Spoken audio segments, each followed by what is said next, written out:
Welcome into a Thursday edition of Daily Faceoff Live. We are coming to you live on the Daily Faceoff YouTube, and as always, we are a presentation of Bet365. Download the app today. Use the code NATION, whatever the moment. It's never ordinary at Bet365. Tyler Yaremchuk, Carter Hutton with you. We'll be joined later on by David Pagnotta, who, Huts, I don't know if you know this, he was at Game 5 last night of the World Series in LA.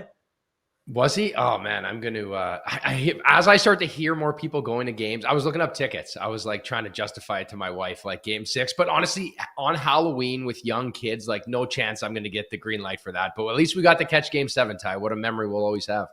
Oh, and if they can finish it off, I mean, that'll just make it all the more sweeter. So Jays fans are nice and fired up, which is a nice distraction from the fact that the Toronto Maple Leafs got doubled up by the Columbus Blue Jackets last night. That's where we're going to kick off our hockey talk for today's episode. And Huts, it was a drubbing of sorts for the Toronto Maple Leafs. They did not have their A game, but I want to talk about, I guess, one positive story to come out of this for Toronto, and that's John Tavares finding the back of the net, his milestone 500th goal, becoming just the 49th player in NHL history to hit that mark. You're going to get a look at the goal here for those of you who are watching on the YouTube. I mean, I'm sure John Tavares would have preferred if it didn't come in a 6-1, 6-2 hockey game, but nonetheless a milestone for JT.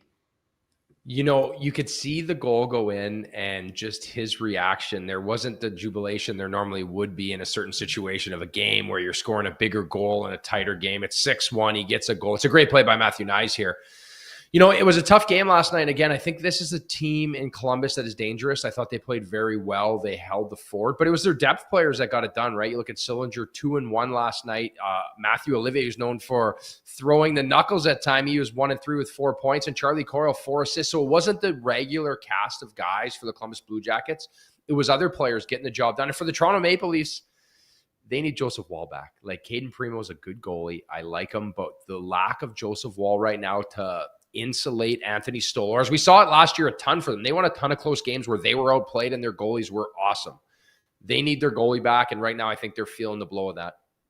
Yeah, and I know a lot of people are making, talking about the Leafs offense without Mitch Marner, and I'll touch on that in a bit. Let me just close up here quickly on Tavares because he becomes the 48th player all time to hit the 500 goal mark. If he can find a way, and listen, he's on pace for north of 40 this year, but if he can just get to 40 goals this year, he's going to shoot all the way up to 36th all time, and he's got 3 more years on his contract after this. So I was maybe playing it a little bit more cautious, but I kind of just said, you know what? Let's say he averages 25 goals per year for the final 3 years of his career. He's going to finish 19th all time in goals, Huts. That's pretty wild. The guy who never really had the reputation of being like a true high-end goal scorer.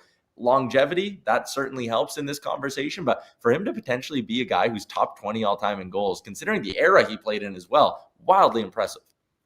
Sneaky, right? Like, I think that's the right term for it. When you look at his goals and you look at those numbers, when you say that, even for me, taking it in, he's just been a model of consistency. I think what he does around the puck, I think that's what's so impressive about Tavares is it's not like he's just a known goal scorer. When we talk about certain players that can shoot, like Ovi's a shooter, Stamkos, these guys that just are raw shooters.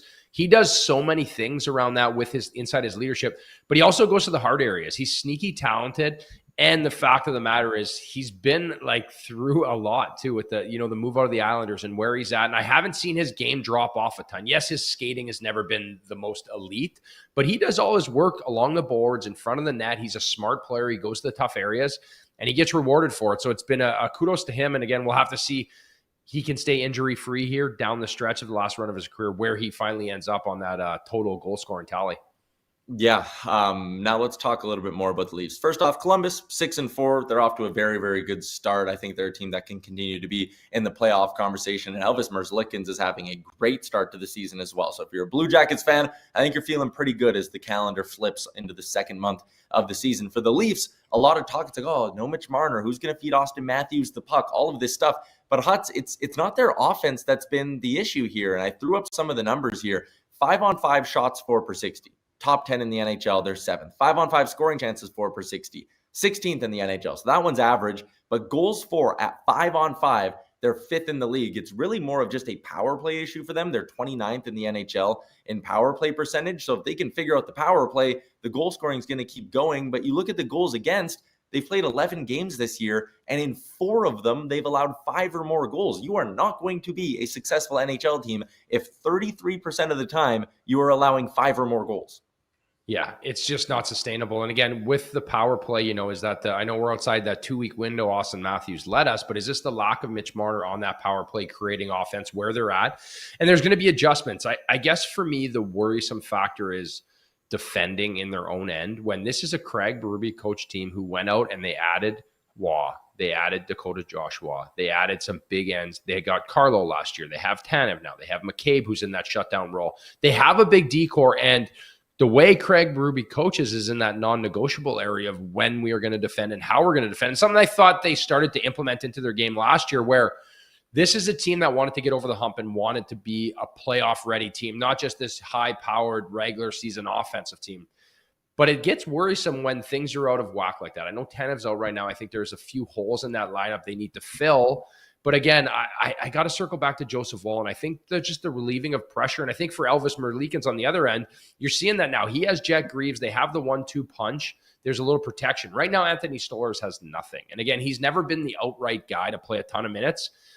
Topple that on top of just not defending well. This has been a tough month of October. But again, traditionally, they haven't been great in October. I look for them to bounce back. They're too deep. They're too good. But right now, it's got to be frustrating in Leafland. Yeah, absolutely. I mean, we watched that game together a couple of weeks ago against the Devils, and they just looked lifeless. And I think that would be more concerning than the power play. I believe they have enough there where the power play will get things sorted out. But the non-negotiables with Craig Berube, you wonder if that'll continue to be a story into November as we work on putting a bow on the first month, or the first calendar month, I should say, of the regular season. Our colleague Scott Maxwell over at Daily Faceoff wrote a really interesting piece about some unsustainable starts around the NHL. And he picked 3 teams and 3 players who were very, very good in October, who he thinks won't be able to keep it going. And we'll start with the teams on this side of things. He had the Chicago Blackhawks, the Seattle Kraken, and the Winnipeg Jets. And I think as people maybe hear me say the Winnipeg Jets, they might raise an eyebrow and be like, hold up, north of 110 points last season. They made the second round of the playoffs. Why would they not be sustainable? And Scott, to his credit, does a really good job of outlining some of the underlying numbers here. And he also pointed out that last year, the Jets were off to an unsustainably odd start, and while they didn't go 15-1 every 16 games throughout the 82-game regular season, they still managed to roll their hot start into a very strong regular season. But where I'll say this about the Jets, I think their advanced numbers will always look a tinge bad and unsustainable, but it's sustainable because you have Connor Hellebuyck. So I'll say the Jets don't belong in the same group as a Seattle or a Chicago. Yeah, no, I agree. And again, I think you kind of bookended the point there about Connor Hellebuyck. He is the X factor, right? There's not a lot of teams that have a guy like that can make those adjustments, that can make up for mistakes. And the point of confidence, I think, too. There's something you will find in the NHL with a lot of teams is when the goaltending is struggling and you don't have that consistent play, all of a sudden you're starting to second guess plays or systems or where you're at because you're trying to be defensive. And I think he is a great goalie of consistency that brings that matter to the Winnipeg Jets. And again, Winnipeg Jets are a team that I don't really want to put in this category, but I also feel like now there is a little bit of that black cloud that hangs over them when we talk about playoffs, when we talk about success, coming off a President's Trophy, where it doesn't really matter what they do now in the regular season. They're going to be judged by playoff success, their depth, where they're at. They've added a few pieces. It's a different looking team to an extent. But that being said, they're going to need more production, right? I think Jonathan Taves is starting to fit in well. It's going to take time. But their big guns have to be their big guns when it matters most for this team. Quickly, between Chicago and Seattle, I don't know if I truly believe in either one of them. I want to believe in the Chicago Blackhawks more than I want to believe in the Seattle Kraken. I mean, the Seattle Kraken are the butt of the joke around a lot of circles in the NHL. They are boring. They don't have a lot of star power. I would much rather see a young, exciting Chicago Blackhawks team find a way to parlay this early start into an actual quality regular season. Yeah, I agree. It's the star power for me. Again, this is a league built on superstars. So when you look at the Seattle Kraken, they just don't have what the Chicago Blackhawks have. Obviously Connor Bedard with his hat trick the other, Frank Nazar, where they're at. These guys are budding superstars. Again, I think it's a little early. It's a little worrisome to start thinking they're in the clear just yet. But with the way Spencer Knight is playing, how consistent he's been, I like Chicago better. Seattle just is like vanilla to me. And I love them. I think Joey Decord's an unbelievable goalie. I think he's a huge up-and-comer. He can carry a lot of minutes. But other than that, when you look at their top line, their best players, they just don't have that guy that is a game breaker. And that's something that is going to be a big difference maker for me when you compare these two teams, where Nazar and Bedard are headed. I don't really think Seattle has a player even trending in that direction, to be totally honest with you. I think Shane Wright's a great player, but he's not on that level, in my opinion, Ty. No, and I think at some point Shane Wright needs to be recognized for kind of what he is. High draft pick, sure, but this is a guy who, again, 2022 draft, we're talking about, he's in his what? This is going to be his second full season, I guess, in the NHL. We're 4 years or 4 seasons removed from his draft year. He's a 40 to 55 point guy. I'm totally not sure if Shane Wright's ever going to be more than that. Quickly, the players that Scott touched on, Shane Pinto, Justin Brazeau, and Nick Schmaltz were the 3 players who he looked at and said, this hot start may be fooling you a little bit. And I think it's also, just like the teams, very easy to look at one of those 3 guys. Like Nick Schmaltz is probably going to be in the 50 to 65 point range. He'll cool off at some point. Shane Pinto, I actually think he might be a 70-plus point guy. Maybe this hot start isn't all that much a trick, but come on, Justin Brazeau, like it's pretty easy to see that. If that guy manages to hit 25 goals this year, I'd be stunned. I think it's the 3 levels of this right now of the hot start. You have Shane Pinto, who I truly believe can be a superstar. He has a lot of upside to him. I think his game is getting better and better and better on a young, talented Ottawa team. I think it's going to be them finding consistency without Brady Tkachuk, right? You go from winning 7-2 against the Boston Bruins to getting waxed against the Chicago Blackhawks. You know, I think Shane Pinto's been a great story. I think he can find the back of that. I don't know if he's there yet, but I think his upside is there. Now, Nick Schmaltz, I'm a big Nick Schmaltz fan. He was a good friend of mine when I was in Arizona. Love the guy, but he is who he is at this point. Let's be totally honest, right? I don't think he's going to just reinvent the wheel at this point in his career and have this consistency. I think he's a product of matchups where maybe he was getting worse matchups, and now you have that Gunther, Cooley, Peterka line maybe seeing a little more attention, and he's able to slip in playing with Keller and finding a little more action. And then Brazeau, for me, it's Malkin. Honestly, I don't want to take away from Brazeau because you're doing a good job, but Malkin looks rejuvenated this year. Malkin looks very good. I think Crosby and him, that passion those guys have to play and help Pittsburgh. I think Brazeau is just reaping the benefits of playing with a healthy and energetic Malkin. I guess he's a guy that can always leave you wanting more at times. All right, one more segment to get to before we bring in David Pagnotta and do our insider segment with him. Sticking on the trend of the first month of the year and maybe some things that are or aren't sustainable as we continue through. We're going to do a little rank 'em here, Huts. I threw out 3 things, and I want us to put them in the order of most likely to least likely. So here are the 3, call them month 1 predictions, and we'll start Cole Caufield. He's on pace for 67 goals. He has been red hot so far in October. So option 1 is Caufield wins the Rocket Richard. Option 2 is Macklin Celebrini finds a way to become a 100-point player this year. And number 3 is Jack Eichel wins the MVP. Put them in order, 1, 2, 3, most likely to least likely. You know what? This was easy for me. I'm taking Eichel for MVP. I'm taking Macklin to get 100 and Caufield to win the Rocket. It just seems like far off to even think about Caufield winning the Rocket Richard. Jack Eichel is such a complete player, and his point production is there now, right? So if he continues to produce points along with everything else he does in this game, you know, he adds so much value to the Vegas Golden Knights. And again, he's a player that would be in the conversation for the MVP. I think on anyone, I think even the Ted Lindsay players know how good he is and how hard he is to play against. So I think that would be the one. And Celebrini, I still think the Sharks missed a playoff by a ton, but the amount of games they win 6-5, I don't think 100 points is that far off, Ty. Yeah, I think honestly, Celebrini could have a couple more 4 or 5 point nights in him. And like, he's 16% of the way to 100 points and only 8% through his game. So like the math, like he's just put himself in a great spot. Sadly, it's a lame kind of way to go about this, but I think I'm just going to agree with you. I hate it. But like, I mean, we blindly submitted these to Pat before the show and we both said the exact same thing. MVP is usually a narrative driven thing. I think there is a narrative for Eichel there if the Golden Knights have a good regular season. And yeah, for Caufield, like, I would happily bet on him to score 50. I think he could get to 55 this year, but it's just the fact that while he's off to a great start, so is Jack Hughes, so is Nathan McKinnon. There's other guys below him, you know, like a Leon Draisaitl who hasn't even been that good this year, and yet he's still got 8 goals in 11 games. So I think there's just too many other players who could stay hot throughout the whole year. And the one thing with Caufield, 3 overtime winners already through 11 games. That part of his game isn't sustainable. You're not going to score 3. You're not going to go to overtime 3 times out of every 10 games. Never mind be the guy who scores the winning goal. So unfortunately, I do think the Caufield Rocket Richard talk is a little premature. On that note, let's get out to our big segment for the day. It's our Insider Notebook with David Pagnotta. It's brought to you by Uber Eats. Uber Eats is enabling fans to maximize their fandom all season long with exclusive game day deals on the app. From game day eats to paper plates if you're hosting, to all the ingredients you need to make your favorite game day dip before, during, or after the game, Uber Eats is assisting every fan's hockey experience all season long.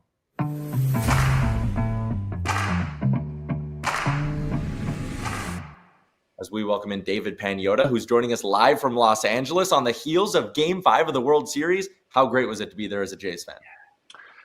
Oh man, it was awesome. I had another Jays fan like 3 seats down from me. We were just above the Dodgers dugout, so that helped. Man, it just incredible. The atmosphere. I've been to Dodger Stadium before, never for a playoff game, let alone World Series. It was just incredible. It's an awesome place to check out a ball game, and it was even that much more awesome last night when the Jays won. What's the hockey equivalent of what Trey Savage is doing? Like, are we talking about a Holy first crap. round goalie drafted in the first round that next season, like just coming up in April and all of a sudden being the best goalie in the league? Man, I don't even know, because he was a first round pick last year, but just the way that this kid kind of has gone up, that's a great question. I don't know how to compare this one, because this is not the trajectory of a normal pitcher. Like this is just. It takes like a few years. You go through it. This guy played every level of ball before coming up to the majors for his what was that? His 5th or 6th major league start. 4 of them have been in the freaking playoffs. So, man, I don't even. I got to think about that when I get back to you. You know what it actually kind of almost reminds me of is when Cale Makar came up from college for that playoff run, and he hopped into that Avs lineup that year as a defenseman, and he was pretty close to a point per game in those playoffs. That would be probably the closest, exactly. Like when the college kids come in towards the end of the season and then go on these crazy runs. I mean, maybe like this is. I wasn't alive for Ken Dryden when he entered the NHL, but like when he came in, won the Conn Smythe, and then won Rookie of the Year the following season. I won like maybe it's too much because it's Ken Dryden and holy crap was he unreal, but. I don't know. It's like something almost on that level. It's just insane. It's crazy. Yeah. All right. Let's get to the hockey talk here. I want to start with Martin Necas, actually. Again, as free agents have fallen off the board, he's one of those guys who stayed up as a pending UFA. And we did have an Avs fan in our chat a little bit earlier on, and they wanted to know, like, what's the number the Avs could throw at him that would have him sign a deal right now? Oof. My guess is somewhere in the 11s. Like by all accounts, and especially the way he's performing, 13 points already in 11 games. And yet it plays a factor when you're playing with certain guys, but just he still has to be capable of keeping up with it. And he's putting up minutes. Like he's not just playing 15 minutes and banking on, the greasy points or the greasy goals. Like this guy's getting the job done. I think when they first acquired him, they thought he would be probably a $9 million guy. But just the way that everything is going up, $10 million might be like a gift. I'm thinking this is in the 11 range because I'm also comparing this a little bit to Adrian Kempe right now in LA, who's likely to be in the 11s. I think Necas is kind of in that ballpark. But, if he's looking for higher end, if he's looking for a little bit more, obviously, we got to take Makar into account if we're the Avs. Yeah, it doesn't affect them next season, but in 2 years, like this guy's going to be getting 15 million plus. Maybe even more if the cap's going up even more. So, do you want to dedicate 30, 35 million to 3 guys? It's tough. Like I get it. And this is the way that the world is working now in the National Hockey League moving forward. And everyone's got to get used to it, us, teams, etc. But I would imagine, 8 years at 11 and a quarter might be getting that done. And this is just me guessing because nobody's telling me what the numbers are. But it's high, other than saying it's higher than where it was in June. And for him, I feel like at this point, like there's not even any pressure. Like, he's going to be in a good situation. Yep. He's going to be getting points. He's going to play with good guys. And as the market goes, there's going to be a lot of space for teams to spend. And so another guy I want to kind of circle around to is the struggles of the Calgary Flames here. You know, they drop another one. They got Ottawa coming up, and Nazim Kadri. Like, where did we see him going? Or is there any rumors around him? Because he's going to be a big pick, because he seems like that typical playoff player that you're going to need come playoff time. Yeah, Hutch, there's a lot of teams that would love to get their hands on him.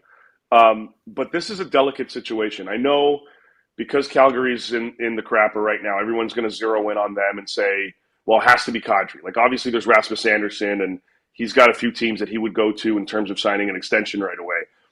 But who's the other big fish? And everyone's zeroing in on Kadri.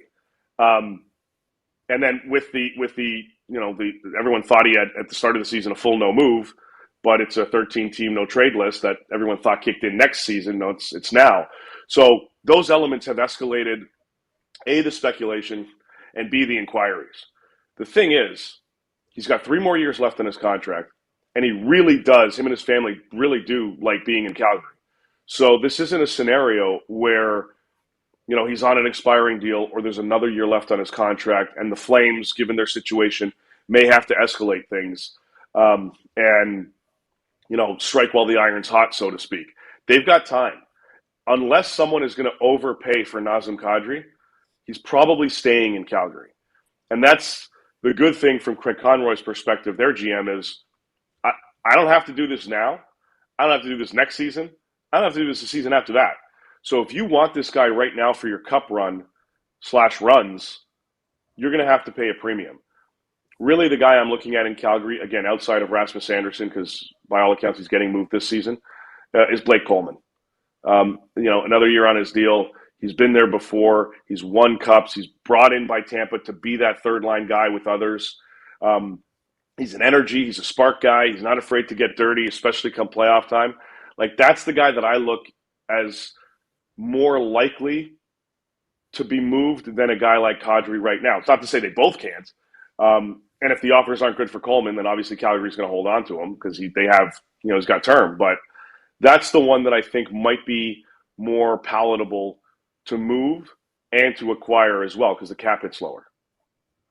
Two teams that had not so great Octobers that I'm looking at going into November, kind of being like, man, if they don't get hot at some point, or if they were to potentially have a bad November, there'd be a lot of noise around them. The two teams are the Rangers and the Canucks. Which one of those two do you think needs to have a good November more, just to not have the noise be around them? It's funnier in Vancouver when the noise is so loud. It really is. It's almost as aggressive in both markets. Like, I think Vancouver to a certain extent, because this was a team that both teams really anticipated kind of getting back on track this season. Now they've been the Canucks have been pummeled with injuries lately. And really since the start of the season. But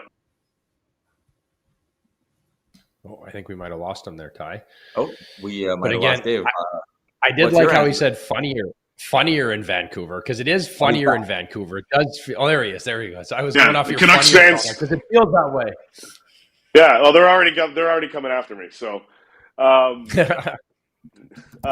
just going back on that, like with all the injuries, with everything going on, it's a tough situation for the Canucks, but there's so much pressure to right this ship and to get back into playoff contention because of the whole Quinn Hughes factor. From the team, we need to do what we can to get back into this and obviously be a better hockey team and be part of a different narrative and discussion. And at the same time, we want to keep this guy around for a while. And he's got 2 years on his contract. He's not a free agent next summer. And he can't sign until July 1 of 26, just like Makar. So, the contract stuff is kind of moot. But they still got to prove they're on the right track. And the other thing, too, is, like, they've got a guy there in Kiefer Sherwood that everybody's talking about for good reason. What he's doing this season, I could tell you that, like, they have not talked contract. The Canucks have not reached out to his camp about at least initiating the contract discussion. I think they had some loose discussions going into the season, but they haven't started negotiations yet. And I know there's a little bit of worry there from the Canucks side of things going, well, how much is this guy really going to cost? And is his performance sustainable? Can he replicate 40-plus points, do what he can physically, and do this year after year after year? So there's some internal debate there, but they haven't reached out yet. So that's an interesting one for me. I don't know exactly what they're waiting for. I don't know if they have an internal game plan on it. And maybe it's just because it's a month into the season, you don't want to rush it. But they haven't started that conversation yet. In New York, yeah, there's a lot of pressure because you're in New York and your owner's nuts. But like this is going to be an interesting one, because if this team can't get going here, I don't see a scenario where keeping Artemi Panarin makes sense for them. And if they're by the halfway point of the season not in the mix, you have to look at moving them. Like you look at you're showing the goaltending stuff as well. I mean, Shesterkin has not been up to par. As you see, they haven't lit the lamp. They haven't helped them out either. Like this is a tough little scenario for Chris Drury and the Rangers. So much so that I don't even know if moving Panarin alone is all that they would consider doing. They moved out Keandre Miller. They brought in Vladislav Gavrikov. They wanted to give more responsibility to Schneider in the back end. He's an RFA this summer, and he's got arb rights. Do they finally look and consider moving him? Because they've been so reluctant to do that. This is more than just a cosmetic change that needs to happen with the Rangers. You're probably looking at not just Panarin, but if they don't get back on track, like you may have to look at some other pretty substantial moves here. The obvious other one is what do they do with Mika Zibanejad, who has been very adamant about wanting to stay, but he's got the full no move, so he's probably in full control. But as Drury has shown us in the past, he doesn't really care about no moves. Yeah, I mean, he'll just put out a statement and say that he's looking to trade you. Really, David Pagnotta from the fourth period. Easy for me to say. I appreciate your time. Thanks for popping on, and we'll chat again next week. Awesome. You got it. Thanks, boys.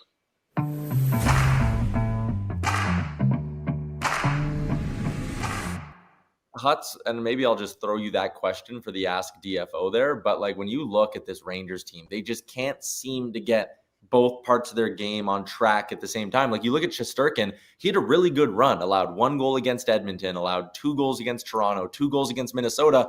They didn't win any of those starts. And then they go to San Jose and Calgary, 2 games that they absolutely should win. And he allows 11 goals in those 2 games. And it's just, man, when Shesterkin's high, the offense doesn't score. When Shesterkin's low, the offense does score. It's just not lining up. Yeah, it's tough, right? And they go hand in hand, right? Is it the fact that when they're defending a little harder, they can't create offense, and is when they start to cheat for offense, they don't defend as well, and then they leave him unprotected. So, that being said, they need him to make timely saves and be a difference maker. When you're making that kind of money, you have to be good every single night, or, when your team is scoring, find a way to make the big save, and it's not getting done right now. It just feels like it needs a shakeup, right? I talk about, he brings up Jabinadad.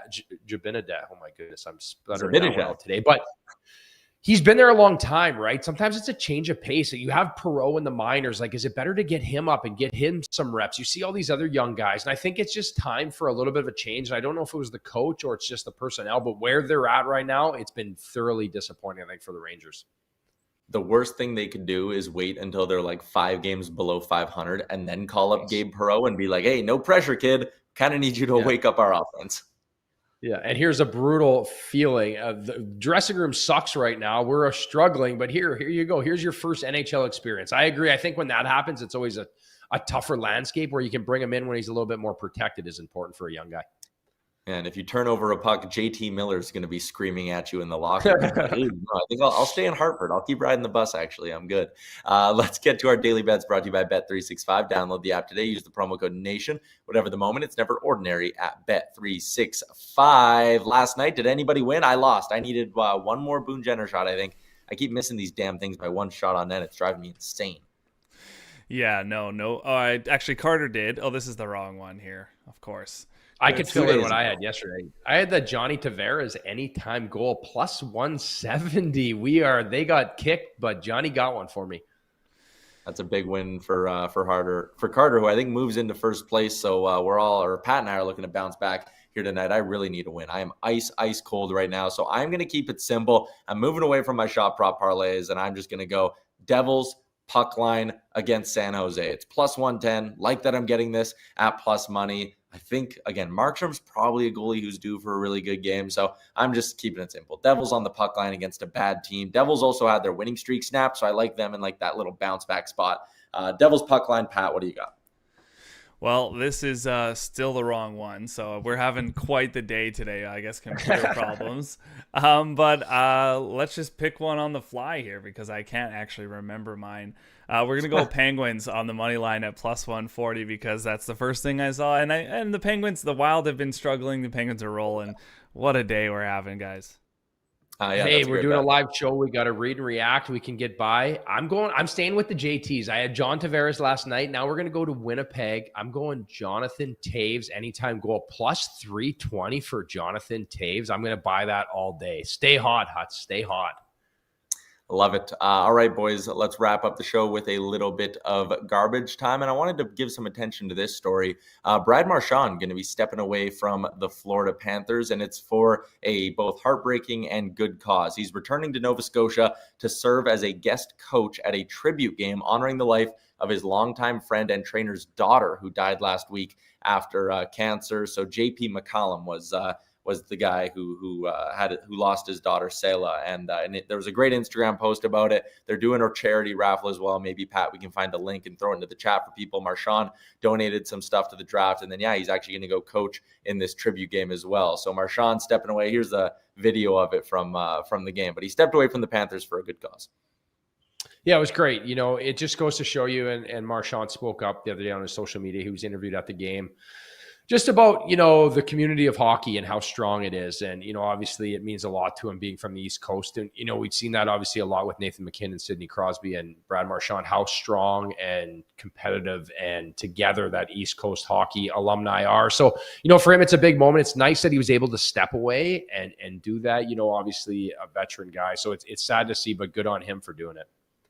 Yeah, Brad Marchand, often the villain on the ice, but more often than not, he's also the hero off the ice. This is not the first time Marchand has stepped up and done stuff like this. So good on Brad Marchand. And again, condolences to the family. All right, that is a wrap on today's edition of the show. Busy night in the NHL since there was only one game last night. Everybody's playing once again tonight, or at least it feels that way. So we'll break it all down tomorrow on the show. And we're going to be joined by a special guest. Patrick Sharp of the Philadelphia Flyers is going to be on with us tomorrow on the show. So excited for that. Make sure you hit the subscribe button so you don't miss anything we're throwing up. Jeff Merrick's got the sheet coming up in 25 minutes as well. We also have his interview with Adam Henrique dropping later on this afternoon as a part of our Muskoka series. So look forward to that. Enjoy the hockey tonight. We'll see you all back here tomorrow at noon Eastern. Hey, hockey fans, if you enjoyed that video, then make sure you hit the subscribe button right here on the Daily Faceoff YouTube. We have you covered for everything you need. Exclusive interviews on the sheet with Jeff Merrick, all the latest hockey news on Daily Faceoff Live, and you can always get your morning started with Johnny Lazarus and Colby Cohn on Morning Cup of Hockey. Don't miss a minute. Hit that subscribe button.